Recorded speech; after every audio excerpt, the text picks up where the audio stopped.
43 episodes in, but to come, there is more. Welcome to Talk of the Town 44.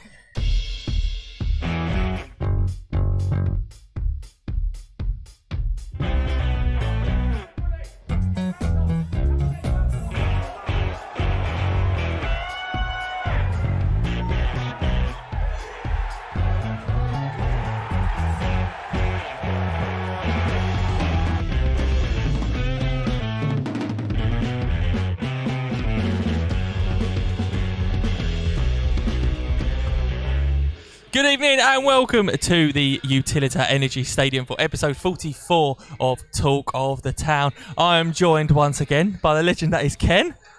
Thank you, Ken. Good evening, Joe. Good evening, everyone. And I suppose good news if you like Talk of the Town and you like me and Ken. We're on the commentary as well this evening, Ken. We are, Joe. Yeah, we're a bit first timers actually doing the commentary. I think we've both done the summarising, but the commentary could be a different thing. Well, there's people at home sitting here going, do you know what, I hate those two numpties.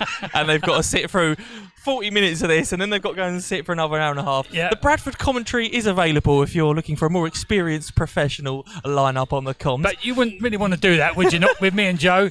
So you best just stick with us and bear with us. I would say at the very least, it's going to be entertaining. Oh, yeah. I would think so, Joe, yeah. We think we've managed to dial in. We think we're ready, aren't we, Ken? We'll see. Of course, you can listen to Ken and I and watch the game in just under an hour's time live on iFollow. Follow in your heart, in spirit, in soul. You make every tackle, score every goal. You're part of it, wherever you are in the world. From the first minute until the last kick.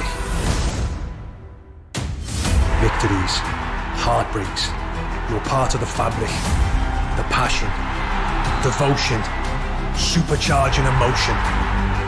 For you there is only one, abiding loyalty, togetherness that is second to none.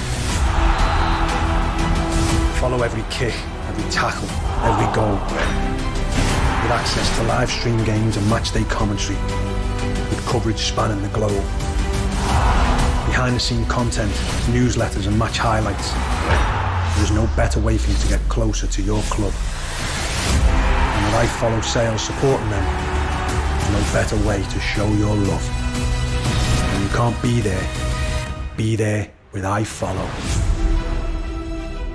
Yeah, £10 for all fans out there if you do want to take in this evening's game. It does promise. I think it promises to be a good game. Lovely, I asked Gary Smith for a stat of the week. He gave me 3.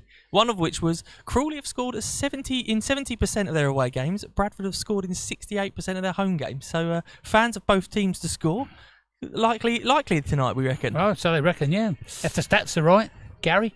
Yeah, you probably are right, yeah. We'll see. Look, let's have a quick look back where we're going to bring somebody in from Bradford very shortly to have a chat about how their season's going. Let's have a quick chat and look back to Saturday's draw at Southend. What was your take on it, Ken?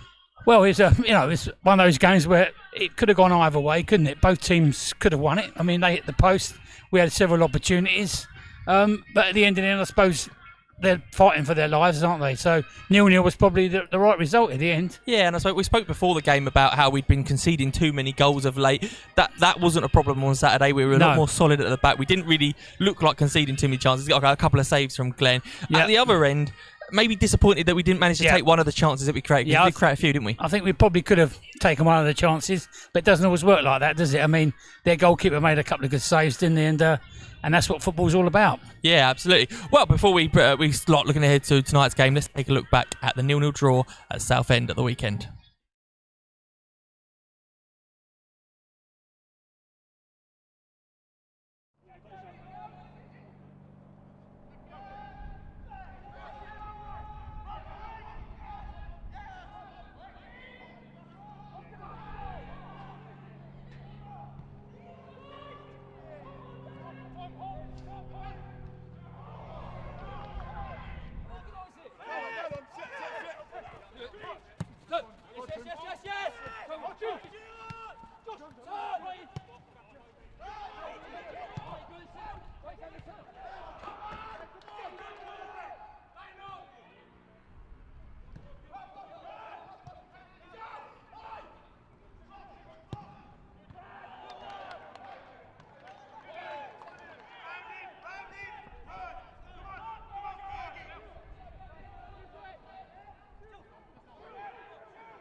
Yeah, welcome back to the Utilita Energy Stadium here in Bradford. We are joined now by Simon from the Bradford Telegraph and Argos. I got that right, didn't I? Yeah. Well done, Joe. It's the first time. Simon, thanks for joining us. Every week we get somebody from the opposition, sort of the people, somebody who watches the opposition on a week basis, just to chat about you and tell our fans basically what they can expect tonight. It's been a season of two halves so far, hasn't it, for Bradford? That's for sure. Unbelievable, really, when you look at the transformation. I mean, when you think they went to Crawley, 10 days before Christmas, and it was the first game under these two new managers who were basically there as a stopgap at the time. It was just hold the fort until we find a manager. And no one was expecting anything. They'd lost 6 in a row at the time and were off the relegation zone on goal difference. So it was looking a bit desperate. Yeah, and I suppose you can see that from, obviously, Crawley was their first game, wasn't it, in December? Yeah. And they didn't get permanently appointed until February, is that correct? Yeah, well, it was one of those where the results kept coming. So while they were interviewing other managers, they were also, the hierarchy were basically saying, we don't need to rush here because these two are doing well. The players are responding. The big thing was the players bought into it from the start, because they had the experienced players backing them as well. So they knew that, while the results were going well, why risk changing it? And eventually it got a situation where you had to give them the job because it would have been ridiculous not to. Yeah, absolutely. And Ken, I remember when Bradford came to Crawley, it was one of the only games. I think we had 2 games where there was a small number of fans in. Were there, yeah. The Bradford draw was one of them. Crawley fans were a bit disappointed, I suppose, because Bradford weren't doing particularly well at the time. That's right. But I can remember on the night being surprised at how well organised Bradford were. I think they looked solid at the back, and they looked like they'd very much come to get at least the point, which they got. That's right, and they played well, didn't they, that night? Well, and that was sort of like that was a turnaround game, really, wasn't it? Yeah. So after that, you progressed, didn't you? Well, the thing was that night. I mean, Stuart McCall had gone with 3 at the back pretty much all season up to then, which hadn't really worked out. Yeah. As much because of the personnel as anything. What they did straight away was they changed the formation, went to this 4-2-3-1 that basically they play week in, week out, and have done since. Yeah. And it looked a lot more solid. And that night basically was a sort of I don't think anyone expected anything down there, but because the performance was so good and so solid, it sort of gave them that confidence. Yeah. And they sort of stuck basically that format since, And on Twitter and Facebook, the fans really wanted them, didn't they? I mean, the Bradford fans were saying, what do we need a manager for? When these two have come in, they've been here before, haven't they? They've come through the academy. And so they know, I mean, they've promoted a couple of young players. I mean, the right back, a lad called Finn Cousin Dawson, they've brought him in that night at Crawley. And, at the time it was like, blimey, didn't see that coming. and he's played, probably 2/3 of the game since, and because they've got the faith in those players, because obviously they've seen them progress since they were 16, 17. I think often with caretaker managers who end up getting appointed, I mean, I can remember when I was at Fulham, they had Kit Simons, and he came in very much a stopgap. Then he did so well, they had to give him the job, and then it sort of petered away, and you see that quite a lot. And I can remember at the time thinking, actually, this didn't quite work out as they'd hoped. That hasn't necessarily happened here, is it? I mean, they picked up 43 points from a possible 69 since they come in, and so they're still riding a wave, I suppose, and could get them into the playoffs. Well, the thing is, at the moment, they say 23 games, 43, so it's half a season. They've got 43 points, which is promotion form. And 15 before they come in, and they've gone from as we said, 22nd. So now they're 11th, but 3 points off the playoffs. So they're in that scrum of clubs, looking at 6th and certainly 7th. So.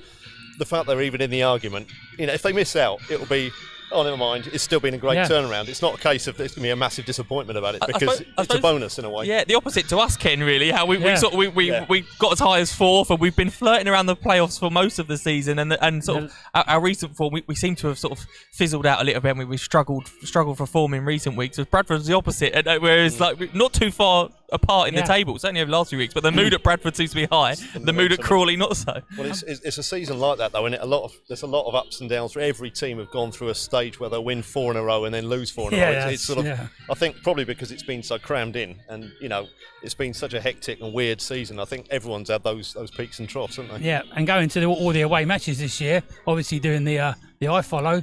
I mean, you come to a stadium like this, and the stadium like Bolton, when we were at Bolton, and you think, you don't really deserve to be in our league, not in League 2. You should be League 1 and pushing. They've had that argument for a long time. I know, but it seems such a shame when I come here and look around this fantastic stadium on a lovely evening like tonight, and I think, oh wow, why aren't just rubbing it in for all the fans at home who can't come, Ken.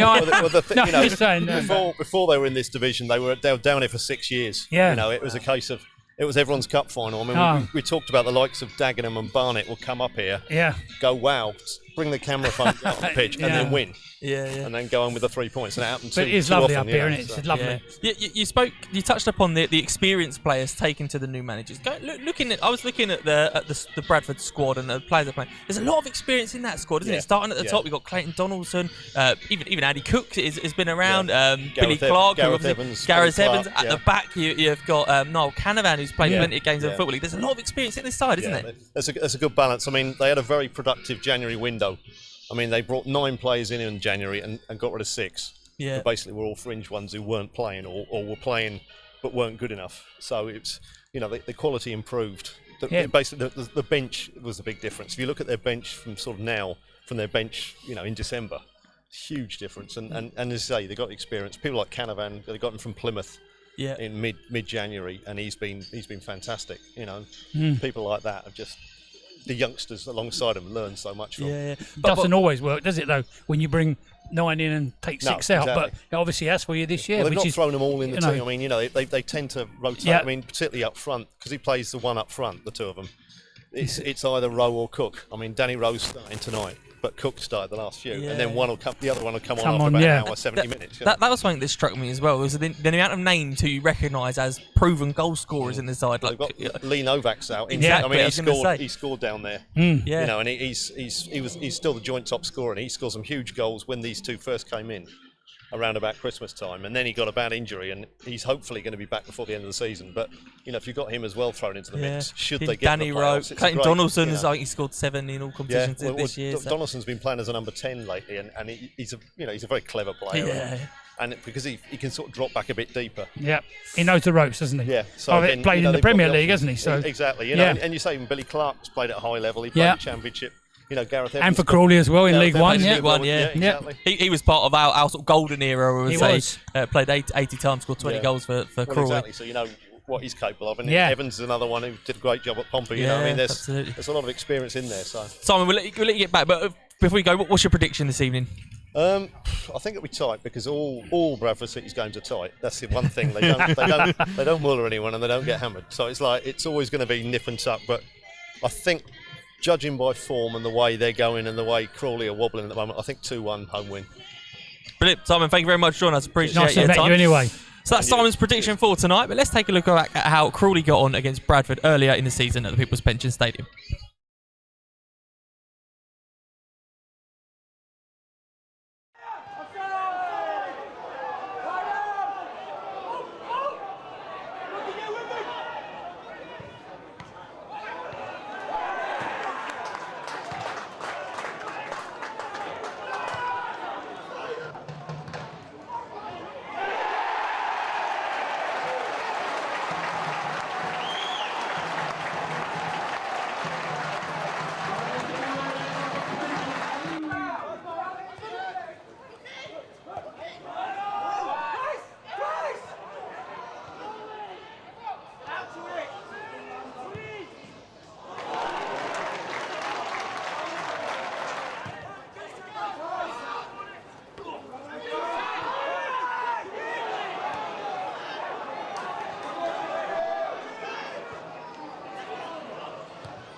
So that was last time Crawley met Bradford at the People's Pension Stadium earlier this season in front of a small crowd for one of those two games. Barrow was the other one, wasn't it? Let's take a look at the lineup. There's 2 changes from Saturday's 0-0 draw away to Southend. Glenn Morris starts in goal. The same back 4, Archie Davis, Joe McNerney, Jordan Tunnicliffe and Nick Cerula.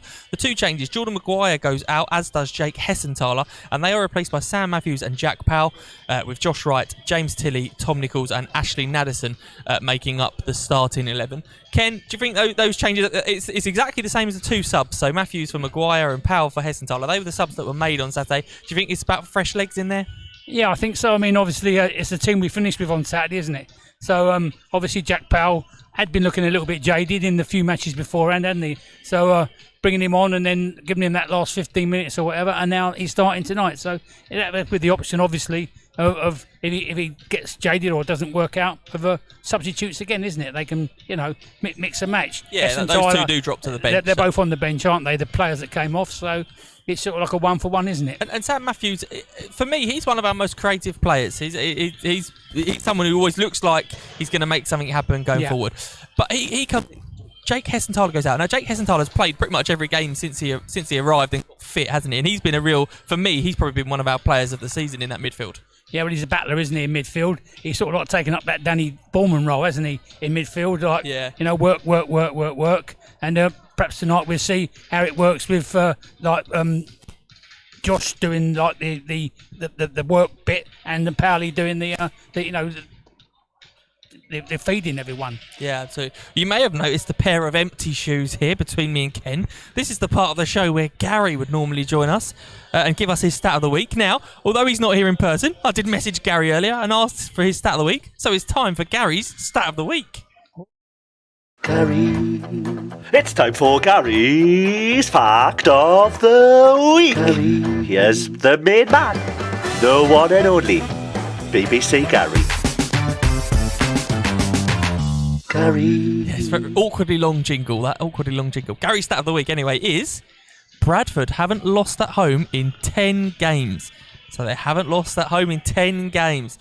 He also gave us the stat about they've scored in 68% of their home matches. It was Crawley have scored in 70% of the away matches. But they haven't lost in 10 home games. Ominous for us tonight, Ken? Well, yeah, I mean, obviously in good form, aren't they? And as the chap said just a minute ago, they've gone from being say in the bottom half of the league, right up to on the curve of the playoffs again. So, and it's their home form, I think, that's done that. So, yeah, I mean, difficult game for us, Joe. Yeah, and so from a Crawley point of view, I think we've played Bradford 9 times since we joined the Football League in 2011, winning 4, losing 4, and drawing that one earlier in the season.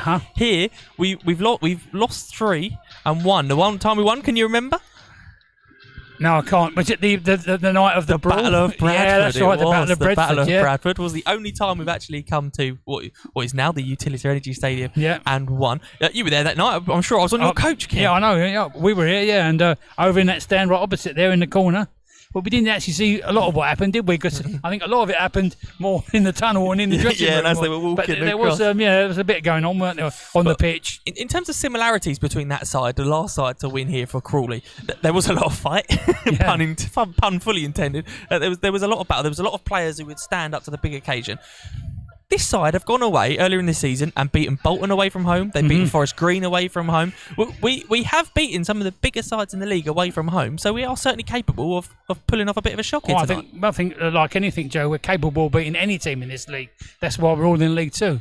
But as you say, we tend to play better against the bigger clubs. I think when the players come to stadiums like this, as I said earlier, I think it gives them a little bit of a boost, doesn't it? It gets them to think, well, look at this stadium. If I can't play here, I won't play anywhere, if you know what I mean. Yeah, and I suppose John, to be fair, he's always said we're a match for Erdem regularly says we're a match for anybody in this league on our day. Yeah. I suppose that this lineup isn't one that's come here to sit back and defend, is it? There's 2 strikers, 2 wingers who will get forward. It's quite an attacking side. Yeah, and the fullbacks get forward as well, don't they? Nick and Archie, they're capable of joining in, and as you say, it's quite an attacking team, I think. Yeah, absolutely. Well, that's a little bit from me and Ken on what to expect tonight. But earlier in the week, the media lads caught up with Ashley Naddison to get his preview for tonight's game.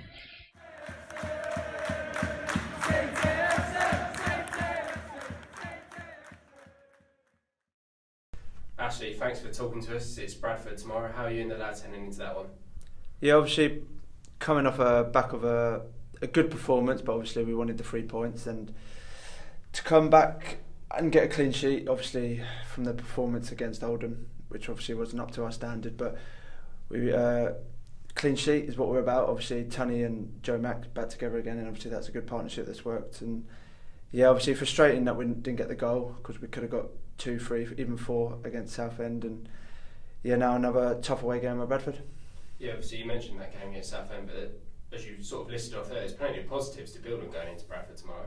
Yeah, obviously we've kind of tightened up at the back now, and we're not conceded a goal. That obviously gives us confidence and momentum to move on to Tuesday's game. But now we need to be more ruthless in the other box. Obviously me and Nico know that we need to be scoring goals, and obviously the wingers and the centre mids, and even the defenders can help out, but we know that we have to do that, and we work on that in training, and hopefully it will pay off on Tuesday. And obviously Josh Wright in his post-match interview, obviously he's played for Bradford, said how much of a big club it is.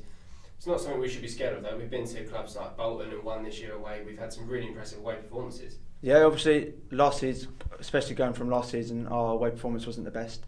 I think, what was it, 1 win last season, and we've gone to places like Bolton, Tranmere, and we've been resolute, we've been playing the Crawley way, and obviously hopefully we can do that on Tuesday. But obviously going there obviously 0-0, and hopefully we can bring back the 3 points. Last away trip overnight for you guys, it's mental how quick the season's gone, really. Yeah, it's gone quick, but as you said, it's been long. Obviously we've had the long trips, the Barrow, the Morecambes, the Carlisles, but this one doesn't seem to be too bad. But obviously we go there high hopes, and hopefully we bring back the 3 points. Obviously 6 games left now for the lads. What's been John and Lee's message to the players with 6 games to go? Obviously, same as since the first game, obviously the Carabao Cup game against Millwall, is we take game by game, and we weren't looking for anything. We're not looking below, we're not looking above, but now we're just playing, and you never know. Obviously 6 games left, you've got a lot of points to play for, you never know what's going to happen around. But yeah, as I said, we take game by game and hopefully bring back the 3 points. Thanks, at Bradford. Cheers. No worries.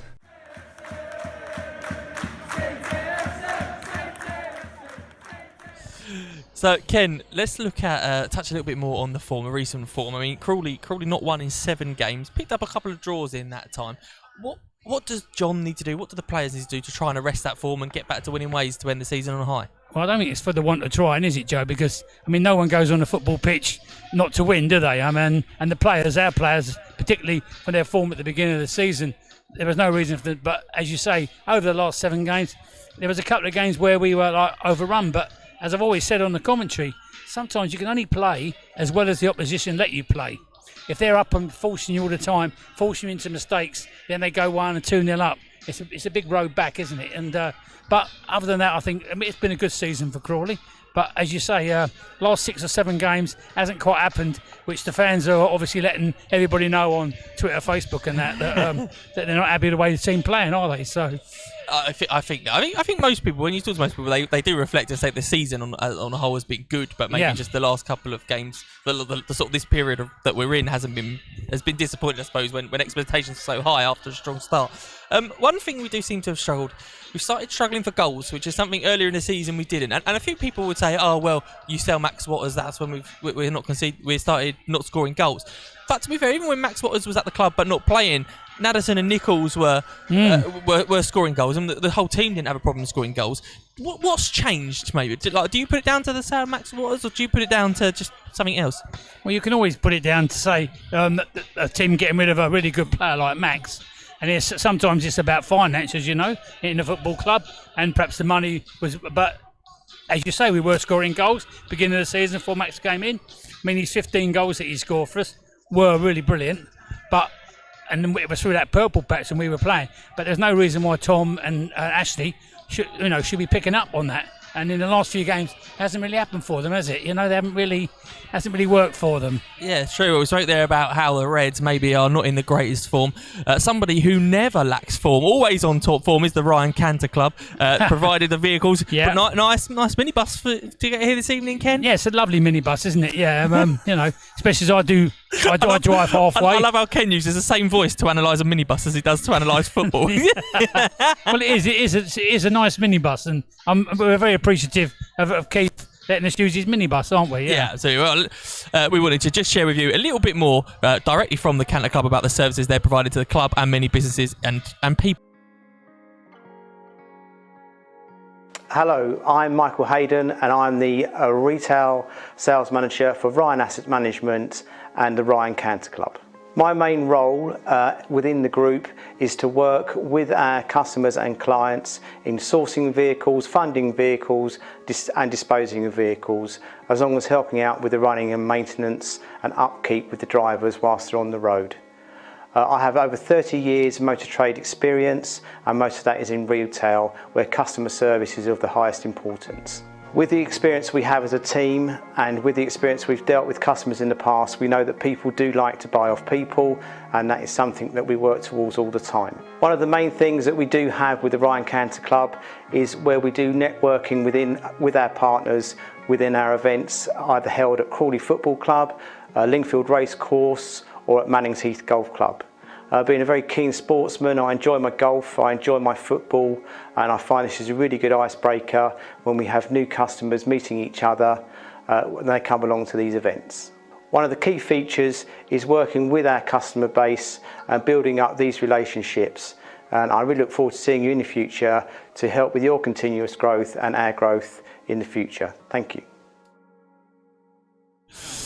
Yeah, great guys at Ryan Canter Club. Huge thank you to them for getting us to the ground today. Another thank you, it's going into a little bit of sponsorship hour. As part of the prerogative of being the commercial manager and hosting the show. Huge thank you to our sponsors here on Talk of the Town, Mr. Declutter, who once again have supported us, let us keep putting on this production every week. So huge thank you to them. If you're looking to declutter your house, your loft, your garage, please do get in touch with them. Let them know you heard of them here on Talk of the Town, and they might sort you out a nice little discount. But a huge thank you to them guys, and a huge thank you to everyone who supports them. Ken, we're gonna knock off Talk of the Town a little bit early this evening, aren't we? Because we got to get up into the commentary position. We got another job to do, haven't we? I tell you, get the iFollow going. Hardest working people at the club, aren't we, Ken? Well, we must be, yeah. I've just rustled a few people, I reckon. Right. Never mind Tom and Ben and that lot. You know, the pitch, the grass grows, they cut it, you know what I mean? Ken, what's your prediction for this evening? Well, I mean, I'm hoping we can come away with a point again. I'd like to see us win. But, as you say, they're in good form at home. And I think we'll give them a good game, hopefully. Yeah, fingers crossed. I'm actually feeling a little bit confident. As a Crawley fan, it's these sort of games where we're maybe not expected to do as much, but that's the sort of time we turn up, I think. As I say, in this stadium, when you look round here and look at these stands, everything, you must think, well, I'm in a football stadium, you know. So I'm going to go Crawley Town 3, Bradford 2. Oh yeah. I'm going for goals. I'm hoping for goals because it might sort of cover up some of the poor commentary that's about to be delivered. But yeah, I think I might go for a Desmond, a 2-2. He's going for a Desmond. Yeah, I think I might go for a 2-2. Yeah. Thank you. I mean, another draw. Another draw. Well, yeah, listen, I think that would be a great result if we could get it here today. Huge thank you to all of you for watching. Sorry, we are finishing a little bit early so we can get up into our commentary position, get set up, so we can join you in half an hour's time for the game. Please do, if you're umming and ahhing about watching iFollow, put it on, just for us. We'll be worth the tenner. And this week's game, are you going to mention that it's been moved? Yes. And all right, Ken, honestly. Yeah, good shout. And don't forget, Saturday's game has been moved to Friday at 6:30 kickoff. So we will be with you on Talk of the Town from 5:30. Well done, Joe. Well remembered. Look at him. Look how happy he is. Weekend off. So do join us on Talk of the Town from 5:30. We'll be back at full capacity. We'll have all the guests. We'll have a full 50 minutes worth of content. I've committed myself there. 50 minutes worth of content for you on Talk of the Town. Saw some games going on. But yeah, for now, get over to iFollow in just sort of 25 minutes time and join myself and Ken for what we're hoping is going to be a great game here at the Utility Energy Stadium. Thanks for joining us. All that's left for us to say is come on, you Reds!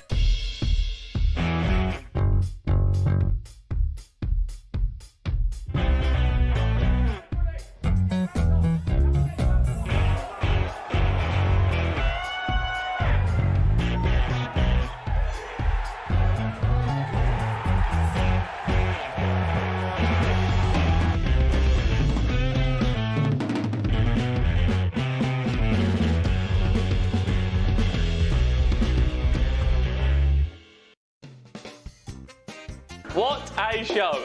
If you enjoyed it as much as we did, you need to subscribe to our YouTube channel, hit that bell icon so you can be notified about when we are next live here from Talk of the Town. Make sure you don't ever miss an episode, subscribe, hit the bell, and we will see you again very soon.